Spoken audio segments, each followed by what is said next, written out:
निर्गमन अध्याय 7। तब यहोवा ने मूसा से कहा, सुन, मैं तुझे फ़िरौन के लिए परमेश्वर सा ठहराता हूँ और तेरा भाई हारून तेरा नबी ठहरेगा। जो जो आज्ञा मैं तुझे दूँ वही तू कहना। और हारून उससे फ़िरौन से कहेगा, जिससे वह इस्राएलियों को अपने देश से निकल जाने दे।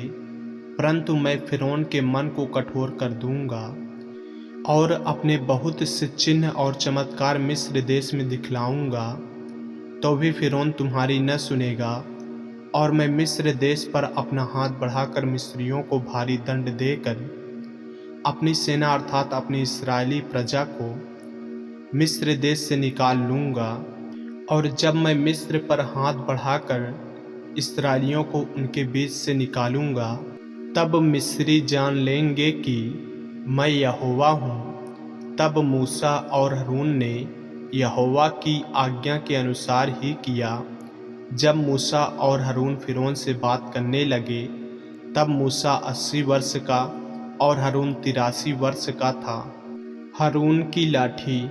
फिर यहोवा ने मूसा और हारून से इस प्रकार कहा, जब फ़िरौन तुमसे कहे, अपने प्रमाण का कोई चमत्कार दिखाओ, तब तू हारून से कहना, अपनी लाठी लेकर फ़िरौन के सामने डाल दे कि वह अजगर बन जाए।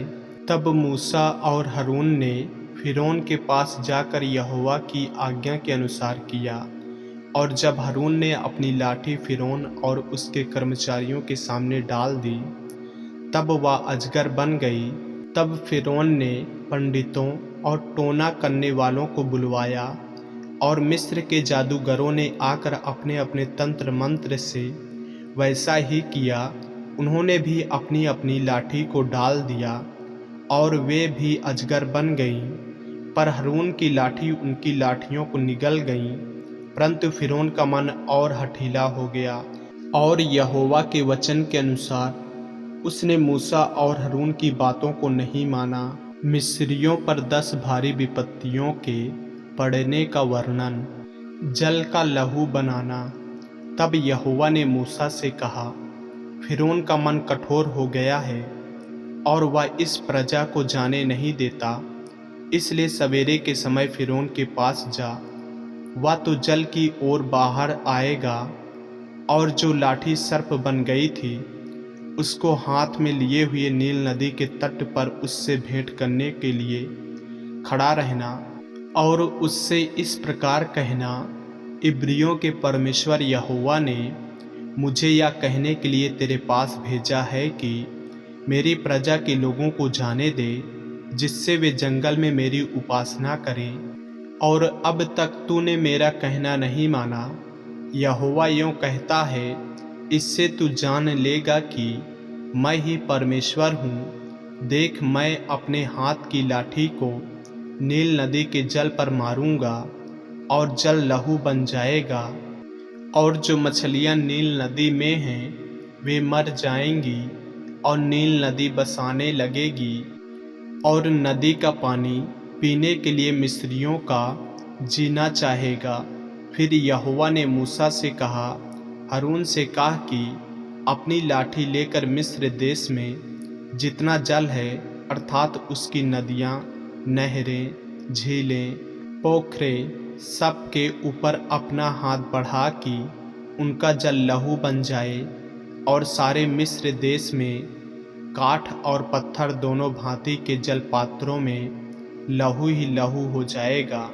तब मूसा और हारून ने यहोवा की आज्ञा के अनुसार किया, अर्थात उसने लाठी को उठाकर फ़िरौन और उसके कर्मचारियों के देखते नील नदी के जल पर मारा, और नदी का सब जल लहू बन गया।